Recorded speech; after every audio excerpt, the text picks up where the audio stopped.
He had broken me once, and I swore I would never let him near me again. Yet there he was, standing at the end of my driveway, a doctor's coat clinging to him like a reminder of the man I once knew and the man I tried so hard to forget. I laughed, bitter and sharp, because what else could I do when the man who once crushed me now stood trembling, eyes wet, begging for a second chance.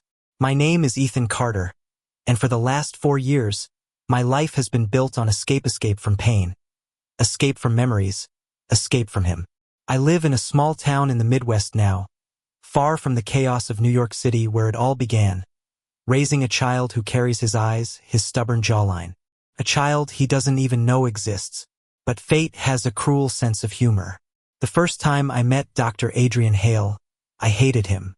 Not because he was arrogant, which he was, not because he was brilliant and knew it, which he did, but because, in the sterile halls of the hospital where my mother was clinging to life, he looked at me like I was nothing more than an inconvenience. "Step aside," he had said coldly, brushing past me. "You're in the way." And maybe that's all I ever was to him at first, something in the way of his perfect, controlled life. But life is funny, isn't it? One moment you're a nobody in the eyes of a man who wears his white coat like armor, and the next you're trapped in his orbit, unable to breathe without him noticing, without him pulling you closer, even when it hurts. New York City was brutal back then. I was 23, broke, juggling 2 jobs and night classes, praying I'd keep the apartment roof over my head. My mother's illness drained every cent I had, and the hospital bills piled higher than I could count. Adrian Hale was her attending physician, the one who looked like he could command the stars if he wanted, and he noticed me eventually. Not in the way I wanted. His attention came with conditions, with control. He offered help, but it was never free. "Let me take care of you," he whispered once, cornering me in the hospital stairwell, eyes burning. "You're killing yourself out there. I can give you more." And I was weak. God, I was so weak. What began as arguments turned into late nights, turned into stolen moments where I hated him as much as I needed him. He was demanding, forceful, impossible to resist. He pushed me into his life, into his world of power and certainty, when all I wanted was to breathe on my own. But there were nights rare and fragile when I saw him without the mask. When he touched me like I was glass, when his lips trembled against mine as though he couldn't believe I was real. Those were the nights that ruined me. Those were the nights that made leaving feel like tearing my own skin apart. The breaking point came the night I told him I was pregnant. His face had gone pale, his hands frozen mid-motion like a surgeon who suddenly realized the scalpel was cutting the wrong flesh. "This isn't," he stopped, choked on his own breath. "Ethan, could this happen?"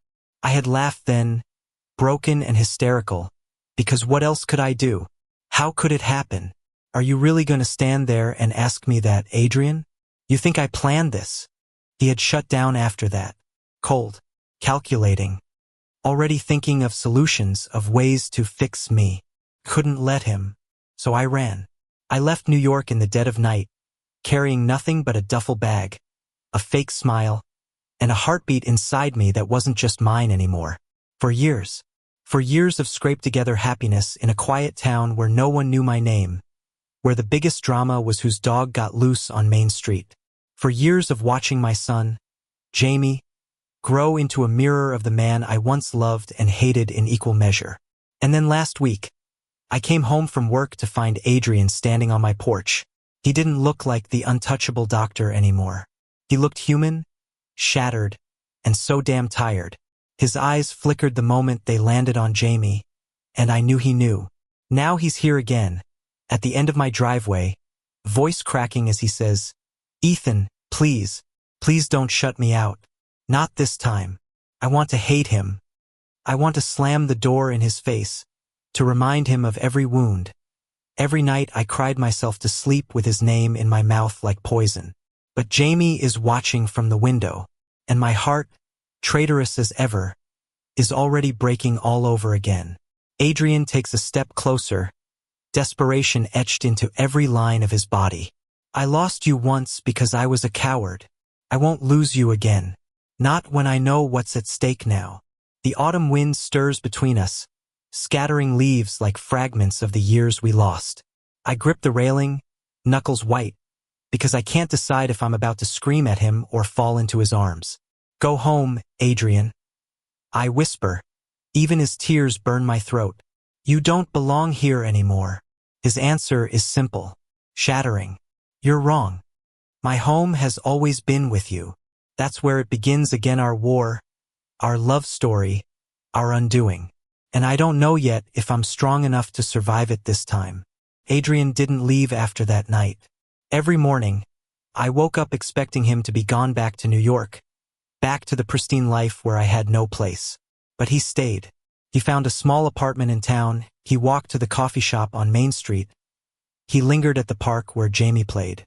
Always nearby, always careful. And damn it, part of me hated how much I noticed. One evening, I found him sitting on the swings at the park, watching Jamie laugh with the other kids.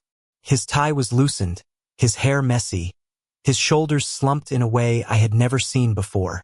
For a moment, he didn't look like Dr. Adrian Hale, the man who once made me feel small. He looked like a father aching for something he'd lost. When he saw me, his eyes softened. "He has your smile," he said quietly. "But his eyes, they're mine." I swallowed hard, forcing my voice steady. "That doesn't mean you get to claim him." Adrian nodded, gaze never leaving Jamie. "I'm not asking to claim. I'm asking to earn." It would have been easier if he had been cruel. If he had come here demanding custody, threatening lawyers, wielding his power like a weapon. That Adrian I could fight.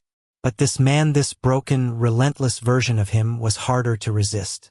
He bought groceries for the elderly woman next door. He helped fix the roof of the church when the storm came through. He even learned Jamie's favorite bedtime story and read it in the library one afternoon. His voice stumbling over the silly rhymes, but Jamie clapping in delight. I told myself I hated it. I told myself I didn't need him worming his way into our lives. But the truth was harder to ignore. Jamie adored him. And me? I was unraveling all over again. The storm between us finally broke one night after dinner. Jamie was asleep upstairs, and Adrian lingered at the doorway, unsure if he should leave. I snapped before he could say anything. "Why are you doing this?" I demanded. "Why now? After everything you put me through, why?" His jaw tightened. "Because I was wrong. Because I was afraid. And I hurt you in ways I'll never forgive myself for. But Ethan, I can't undo the past. I can only beg for the chance to make a future." I laughed bitterly, shaking my head. "You think one apology fixes years of pain?" "No," he said firmly. His voice cracked. "But I'm willing to spend the rest of my life proving it doesn't have to end there." The silence that followed was heavy, suffocating. My hands shook as I gripped the edge of the counter, my chest aching with everything I'd buried. "You don't get to walk in and take back what you lost," I whispered. "You don't get to love me only when it's convenient." Adrian stepped closer, his voice raw. "I never stopped loving you. That's the truth that's been choking me every single day since you left." I wanted to hate him for saying it. Instead, tears slipped down my cheeks before I could stop them. He reached for me, then hesitated like he was waiting for permission. And for the first time in years, I let him. The kiss wasn't gentle. It was desperate, broken, all teeth and salt and years of pain. It was a kiss that tasted of everything we lost and everything we still wanted. When I finally pulled away, my breath ragged, I whispered, "Don't you dare leave again. Don't you dare make me trust you and break me twice." Adrian's forehead pressed against mine, his voice shaking. "I won't. I swear, Ethan. Not this time." The weeks that followed weren't easy. Healing never is. There were fights, loud, sharp, and ugly. I accused him of not understanding what it cost me to raise Jamie alone. He accused himself of being too blind to see what truly mattered. We broke down more than once, sitting on the floor with Jamie's toys scattered between us, trying to piece together something new from the ruins of what we had. But slowly, the edges softened. Adrian began cooking dinner with us, fumbling through recipes Jamie picked out. He drove Jamie to school, awkwardly tying shoelaces and forgetting lunchboxes, but trying with a patience I never thought he had. And at night, when Jamie was asleep, Adrian and I sat on the porch, shoulders brushing, talking about the years we lost and the fragile hope of what could come. It wasn't perfect. It wasn't easy. But it was real. One evening, Jamie looked up at me with sleepy eyes and asked, "Daddy, is Dr. Hale staying forever?" The question punched the air from my lungs. I glanced at Adrian, who froze, his face pale, waiting for me to answer. I knelt beside Jamie, brushing his hair back. "Would you like him to?" Jamie grinned, eyes sparkling. "Yeah, he makes the best pancakes. And he makes you smile, Daddy." My throat tightened. I couldn't speak. I could only nod, kissing Jamie's forehead before tucking him into bed. When I turned, Adrian was standing in the doorway, tears in his eyes. "He called me Daddy," Adrian whispered, voice breaking, "even if it was just once." I stepped closer, taking his hand. "You are his father. And maybe you're still mine too." The last wall between us fell that night. In the quiet of my bedroom, with moonlight spilling across the sheets, we found each other again. Not as broken boys clinging to survival, but as men who had suffered, lost, and finally chosen each other despite it all. His hands trembled as he touched me, reverent and slow, like he was memorizing every scar, every line of who I'd become. My tears mingled with his as I whispered the words I had once sworn never to say again. "I love you." And this time it didn't feel like surrender. Felt like home. Months later, at the park where it all began again, Jamie ran between us, laughter echoing in the golden light of spring. Adrian caught him mid-run, spinning him into the air, both of them laughing so hard it felt like the whole town could hear. I stood back, watching the me son, my lover, my family. When Adrian finally set Jamie down and crossed to me, his hands slipping into mine, I didn't flinch. I didn't run. He kissed my knuckles gently, eyes steady on mine. No more goodbyes. Only tomorrows. And for the first time in years, I believed him. Because love, real love, isn't about never breaking. It's about finding the courage to piece yourself back together side by side. And together we finally were. Thank you for listening. Don't forget to like and subscribe to stay updated with the latest videos.